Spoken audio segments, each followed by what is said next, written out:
जैसे ही मई का महीना आने लगता है, बाज़ार में कैरी, आम आना चालू हो जाते हैं और ऐसे में हम घर पर मुरब्बा नहीं बनाएंगे तो फिर क्या बनाएंगे। आम के मुरब्बे की ऐसी रेसिपी जो साल भर तक बिल्कुल भी ख़राब नहीं होती। टिफ़िन में बच्चों को चपाती, ब्रेड, पराठे के साथ खाने के लिए बेस्ट है। तो सबसे पहले यहाँ पे मैंने ली हूँ 1.5 किलो कैरी। कैरी लेते वक्त ना अच्छे वाले कैरी लेने हैं। बाज़ार में कैरी लेते वक्त इस तरह से प्रेस करके देखिए, कैरी बिल्कुल भी नरम नहीं होनी चाहिए।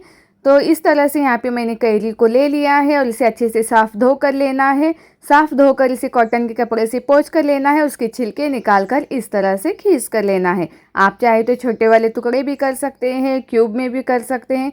मैंने इसे यहाँ पे खींच कर लिया है, तो मोटे वाली छन्नी से खींच कर लिया है ताकि इसके जो लच्छे हैं वो थोड़े से मोटे हो, क्योंकि ये पकने के बाद और भी ज़्यादा गल जाते हैं, पतले हो जाते हैं। तो उस हिसाब से यहाँ पे मैंने मोटे वाले लिए हैं। यहाँ पे मैंने कुछ कैरी के छिलके निकाल कर खींच कर लिए हैं, तो कुछ कैरी को मैंने ऐसे ही छिलकों के साथ खींच कर लिया है, क्योंकि इसका भी टेस्ट बहुत ही अच्छा आता है। और छोटे वाले आम होते हैं, कैरी होती है, उसके छिलके निकालना थोड़ा सा मुश्किल होता है, तो इसीलिए मैं यहाँ पे दोनों मिक्स करके ली हूँ। 1.5 किलो कैरी में यहाँ पे 1.5 कटोरी आम इस तरह से छिलकर हुए हैं। तो ये जो बिना छिलके के हैं वो 1 कटोरी है और छिलके वाला आधा कटोरी है। तो चलिए अब इसे बनाना चालू करते हैं। बहुत ही आसान और सिंपल तरीका है। वीडियो देखने के बाद ज़रूर से लाइक कीजिएगा। तो सबसे पहले कढ़ाई लेनी है या फिर पतीला लेना है, जो भी ले, मोटे तले के लिए और साथ में बड़ी वाली ले। तो इस तरह से गैस की फ्लेम लो पे रख के इसे सिर्फ 1 से 1.5 मिनट के लिए ऐसे ही चम्मच चलाते रहना है ताकि इसका पानी रिलीज़ हो। और इसे पहले ही 1-1.5 मिनट के लिए ऐसे ही भूनते रहने से मुरब्बे का टेस्ट बहुत ही अच्छा आता है। अब यहाँ पे हम डालेंगे चीनी। तो देखिए, आम अगर ज़्यादा खट्टे हैं, कैरी खट्टी है, तो आपको यहाँ पे चीनी का इस्तेमाल ज़्यादा करना होगा। तो यहाँ पे मैंने जो कैरी का इस्तेमाल किया है वो मीठे हैं, तो उस हिसाब से मैं 1.5 कटोरी के लिए 1 कटोरी चीनी का इस्तेमाल कर रही हूँ।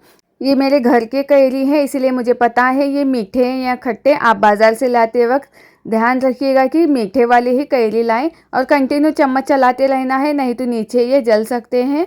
तो इस तरह से इसे कंटिन्यू चम्मच चलाते रहेंगे, गैस की फ्लेम लो पे ही रखेंगे। 4 से 5 मिनट के अंदर यहाँ पे मुरब्बा बनकर तैयार हो जाता है। तो देखिए, जैसे ही चाशनी थोड़ी सी गाढ़ी हो जाती है, आपको हाथ में लेकर इसे चेक करना है चम्मच की सहायता से। ध्यान रहे ये गर्म होता है, तो हमें यहाँ पे कोई ज़्यादा पकाना नहीं। अगर ज़्यादा पकाएंगे तो ये ठंडा होने के बाद इसके क्रिस्टल बन जाएंगे। तो उस हिसाब से यहाँ पे हमें सिर्फ 1 तार वाली चाशनी बनाकर लेनी है। तो देखिए, अब मैं इसे चेक कर रही हूँ। बस 1 तार की ही चाशनी इस तरह से बननी चाहिए, क्योंकि ये ठंडा होने के बाद और भी ज़्यादा गाढ़ा हो जाएगा। और यहाँ पे जो कैरी है वो भी अच्छे से पकनी चाहिए। तो आप इस तरह से कैरी को भी चेक कर सकते हैं। हाथ में लेकर देखिएगा, तोड़कर ये फ़ौरन ही टूटनी चाहिए इस तरह से, नहीं तो आप इसे जब खाएंगे तब ये कच्चा ही लगेगा। तो इसलिए यहाँ पे जो हमने कैरी का इस्तेमाल किया है वो कैरी भी अच्छे से पकनी चाहिए। तो देखिए, यहाँ पे ये टूट रही है।